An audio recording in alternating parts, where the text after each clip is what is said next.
Can I ask you a question? Sure. So you're new to the process. Mm-hmm. What made you get engaged when you were applying, if you will? Was it an easy process? Is there something we could be doing better to assist Truthfully, in that process? it wasn't bad. I mean, and I really learned a lot from the training. Just as a parent in general, it was really helpful and everything. So. Well, I did a kinship back in the late 90s, 1996, I believe it was, for about 2.5 years. And when I received the phone call,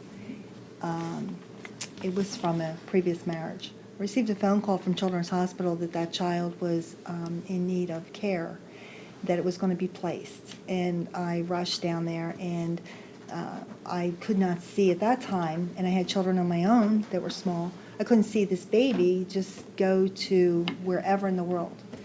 I said, I'll take her. I'll take her. And when I went down a few days later to get her from Children's Hospital, she was in a full body cast. The only thing she had exposed was her 2 arms and her head. They had an hourglass shape in her private area cut out, and I had to take waterproof tape and line that entire cast each time I changed their diaper. I had to fit a preemie diaper inside of that opening and then a larger one on the outside to hold that packing. And I changed that 20 times a day. I will never forget that.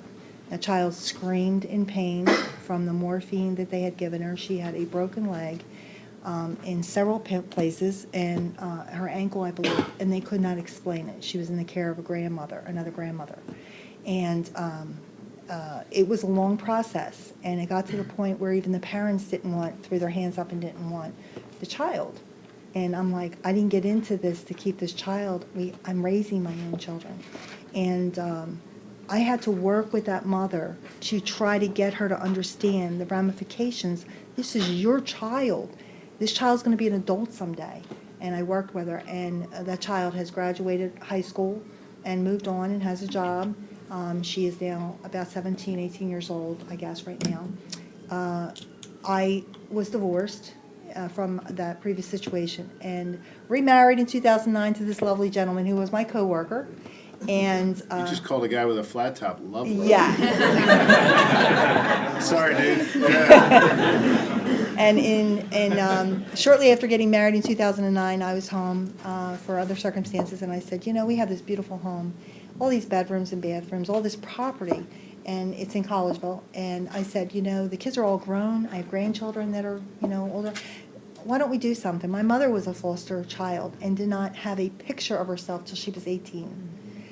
Did not meet her brother until he was in his 70s with her, and they looked alike, even with white hair.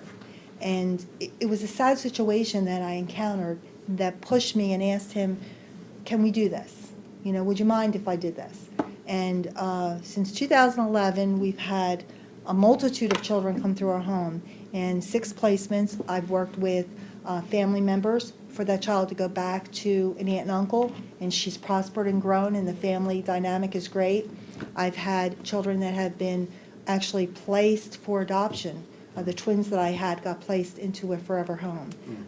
Each child, after a point, and I actually, Commissioner Shapiro, you were walking up Sweet Street one day. I remember. You do. And I had the 2 little had- girls, the little like blonde-haired a Ford girl. Explorer. or Yes, Ford yes. Expedition. And I said to you, would you like to see the Yeah, faces of I the did. children, And there was 2 babies in the back, and one of them was born 2.5 pounds, and we got her at 4. Yeah. And she was the smaller one, and that's our little 3-year-old that's going on 30. She is just a beautiful child, and our adoption was 1 year yesterday, approximately this time, our adoption was completed. Did we plan on raising a child again? No, not at all. Our children range from 34 to 22, our grown children, and we have 3 grandchildren. Did we want to start life over? No. Is it going to keep us young? I hope so. But it's a beautiful thing. And I don't think most people realize, the foster care, you go out there and you spend hundreds of thousands of dollars to adopt a child when we have perfectly good children here that need homes. And people don't realize. And when you do foster care, sometimes it can lead to that. Yeah. And sometimes it doesn't. But if it doesn't, and that child goes back to a family, you know that you've done something right. And the adoptions that took place, I still get pictures from these folks showing me pictures of these children and how they're grown. I never expected that. I thought once they got adopted, that family's gone out of our lives, and it's not. And it's a beautiful thing. So I appreciate you guys recognizing May as our month, and encourage anybody. You know, we have single people, we have married couples, we have alternative lifestyle couples, as I would put it. They, across the, you know, every race, gender, religion, people need to realize there's children out there and they just need a home. It might be temporary, it might be long-term, but even if it's, the shortest I had was a day, and her grandfather was a pediatrician from New York and came down and got her. A day. I gave her a home for a day. I loved her, I took care of her for a day, and she went to a good place. So it doesn't have to be forever, but it might be. But that's, and thank you, Heather, for stepping in and doing the right thing. So that's all I have to say.